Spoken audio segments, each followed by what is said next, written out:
uh, Ibu Noel dan Ibu Fitri. Nah, sore hari ini saya akan menjelaskan modul kedua. Nah, minggu kemarin kan bulan kemarin saya sudah menjelaskan modul yang pertama. Nah, hari ini saya akan menjelaskan modul yang kedua, Ibu-ibu, mengenai memahami permasalahan stunting. Nah, sesi yang pertama itu memahami permasalahan stunting. Nah, pertama-tama kita harus tahu dulu stunting itu apa. Stunting itu adalah kondisi di mana anak memiliki tinggi badan yang tidak sesuai dengan usianya, tetapi pendek tidak sama dengan stunting atau belum tentu stunting. Nah, stunting itu sendiri sering terjadi pada periode 1000 hari pertama kehidupan, periode emas pertumbuhan dan perkembangan yang dimulai semenjak terbentuknya janin hingga anak berusia 2 tahun. Jadi penting menjaga dari mulai dari janin, ketika kita hamil mulai dari janin sampai dengan usia 2 tahun, itu adalah 1000 hari pertama kehidupan ya, Ibu ya. Kemudian saya akan menjelaskan penyebab stunting itu sendiri. Nah, penyebab stunting itu sendiri adalah ada dua, ada secara langsung dan tidak langsung. Nah, secara langsung, penyebabnya secara langsung itu adalah kurangnya asupan gizi. Nah, kurangnya asupan gizi pada anak itu bisa jadi seperti dia penyakit berulang seperti diare, infeksi saluran pernafasan, dan cacingan. Nah, penyebab tidak langsungnya itu bisa jadi karena kurangnya pemberian stimulasi. Stimulasi itu seperti rangsangan pada anak balita. Nah, tadi saya sudah jelaskan juga penyebabnya anak stunting itu bisa jadi kurang gizi. Nah, kurang gizi itu bisa ketika saat hamil. Nah, kurang gizi kemudian menyusui sehingga dapat menyebabkan stunting, ya Ibu ya. Nah, kemudian yang kedua kurang imunisasi. Nah, tidak imunisasi juga dapat menyebabkan anak mudah sakit hingga menyebabkan stunting.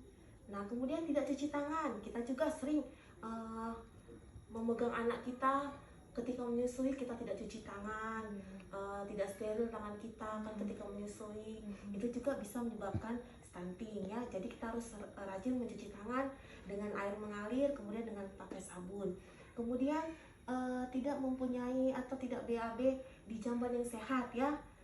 Jadi ketika buang air besar sembarangan itu juga menjadi penularan penyakit, menyebabkan lingkungan yang tidak sehat. Nah, kemudian tidak melakukan stimulasi yang tadi saya bilang Ibu-ibu, stimulasi atau rangsangan terhadap anak.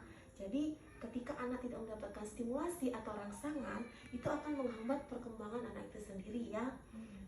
Kemudian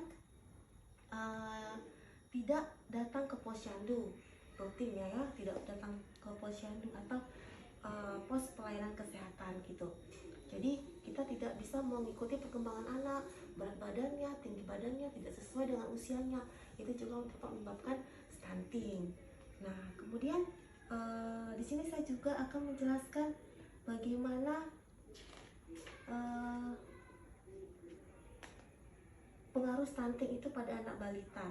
Jadi ada 3G pengertian stunting itu, dia gagal tumbuh, gagal kembang, dan gagal metabolisme. Nah, yang pertama itu gagal tumbuh. Gagal tumbuh itu adalah suatu kondisi pada anak yang ditandai oleh kenaikan berat badan yang tidak sesuai atau berat badan yang tidak naik atau bahkan turun dibandingkan sebelumnya berdasarkan grafik pertumbuhan. Nah, kemudian gagal kembang. Gagal kembang itu berkaitan dengan kondisi di mana anak mengalami keterlambatan atau pertumbuhan fisiknya itu perkembangannya dinilai tidak normal gitu ya Ibu ya.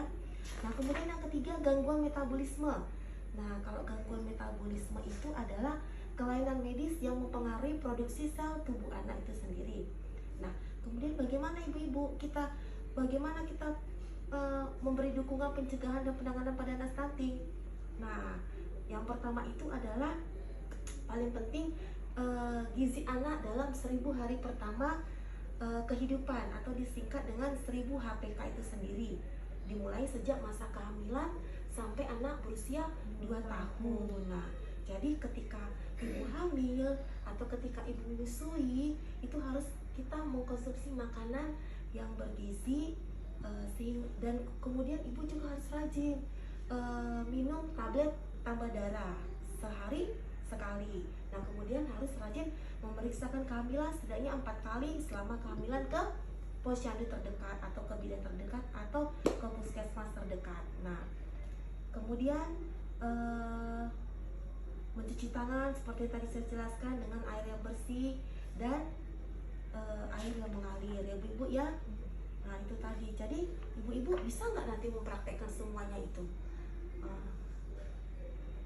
Seperti misalnya mencuci tangan, memang kelihatannya sederhana, tapi ketika kita tidak melakukannya nanti akan menimbulkan penyakit. Nah ketika nanti kita punya anak balita, kita tiba-tiba kita ketika ada kita menyusui, ketika kita cuci tangan, kita megang apa gitu langsung pegang anak kan.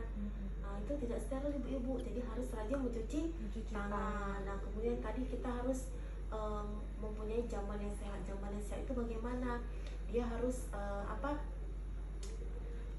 tadi saya bilang ya, harus dia tidak apa harus ada pembuangan gitu, ada pembuangannya, tidak sembarangan buang air besar gitu ya di sungai atau di mana ibu-ibu ya. Jadi kita harus memperhatikan supaya kebersihan itu penting ya ibu-ibu ya. Nah itu tadi saya jelaskan sedikit bagaimana permasalahan stunting.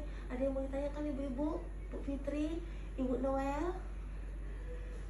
Atau ada yang tidak kurang mengerti mengenai tadi kita mempelajari modul 2 ini kan mengenai permasalahan stunting gitu. Jadi stunting tadi iya, kita harus menjaga mulai dari janin iya, sampai umur 2 tahun biar supaya anak itu nggak ketinggalan berat badannya, nggak ketinggalan, tinggi badannya badannya sesuai dengan usianya.